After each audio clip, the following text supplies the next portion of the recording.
The day could be today that your career is over. Now what do you do? I said, I better get to work. Rest at the end, not in the middle. And that's something I always live by. I'm not gonna rest, I'm gonna keep on pushing now. There are a lot of answers that I don't have, even questions that I don't have. But I'm just gonna keep going. I'm just gonna keep going, and I'll figure these things out as you go, right? And you just continue to build that way. So I try to live by that all the time. Have a dream, sacrifice for it, and never ever rest in the middle. And I came into the NBA, I was like, man, these dudes really don't work that hard. One of the things I would do is, while everybody would be at the cafeteria work, eating and doing all sort of stuff, I just go back to the job. How can I show you that, no, I have the edge? Well, you do it through training, right? So when I get up in the morning, my daughter goes with me. 4 a.m.? 4 a.m., my 15-year-old goes with me. She goes with me before school, and it becomes a daddy-daughter thing. That's cool. Through that process, she understands the value of hard work. And so it's through those behaviors is where I find the motivation to do it. I think the definition of greatness is to inspire the people next to you. I think that's what greatness is or should be. It's not something that lives and dies with one person. It's how can you inspire a person to then in turn inspire another person, that then inspires another person. And that's how you create something that I think lasts forever. It's not sit around and it's all happy-go-lucky type of thing. If you're a leader, your job is to get the best out of it. You gotta deal with it, face it, learn from it. It's exciting when you win, it's exciting when you lose, because the process should be exactly the same. But the hardest thing is to face that stuff. But what if today is the day that's it? Now what do you do?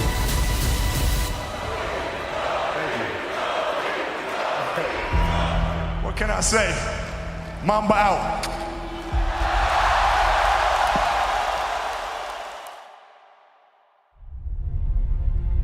My parents were great. Growing up, they instilled in me the importance of imagination, of curiosity, and understanding that, okay, if you want to accomplish something, I'm not just going to sit here and say, yes, you can do whatever you want. Yes, you can, but you have to also put in the work to get there, right? So they taught me that at a really early age, man. And when you grow up as a kid thinking that the world is your oyster, all things are possible if you put in the work to do it, you grow up having that fundamental belief. Who was more influential for you, your father or mother? Both were influential at different points. Yeah. Right. My mom was there on a daily basis. My father was really influential at a really critical time where I had a summer where I played basketball when I was like 10 or 11 years old.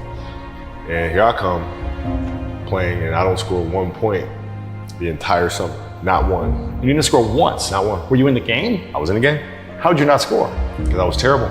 Not a free throw, nothing. Not a lucky shot, not a breakaway layup, 0 points. And I remember crying about it, being upset about it. My father just gave me a hug and said, listen, whether you score 0 or score 60, I'm gonna love you no matter what. Wow. Now that is the most important thing that you can say to a child. Because from there, I was like, okay, that gives me all the confidence in the world to fail. I have the security there. But to hell with that, I'm scoring 60. Let's go. Right. And from there, I just went to work. I stayed with it. I kept practicing. I think that's when the idea of understanding a long-term view became important. Because I wasn't going to catch these kids in a week. I wasn't going to catch them in a year. Right? So that's when I sat down and said, okay, this is going to take some thought. All right, what do I want to work on first? All right, shooting. All right, let's knock this out. Let's focus on this. Half a year, 6 months, do nothing but shoot. All right, after that, all right, creating your own shot. You focus. So I started creating a menu of things. When I came back the next summer, I was a little bit better. And then 14 came around, back half of 13, 14 years old, and then I was just killing everyone. And it happened in 2 years, and I wasn't expecting it to happen in 2 years, but it did, because what I had to do was work on the basics and the fundamentals. But they relied on their athleticism and their natural ability. And because I stick to the fundamentals, it just caught up to me. And then my body, my knees stopped hurting, I grew into my frame. And then your athleticism once you have the fundamentals, Exactly. the hard work, the mindset, and you tack on the athletics, it's game over. Then it was game over. Wow.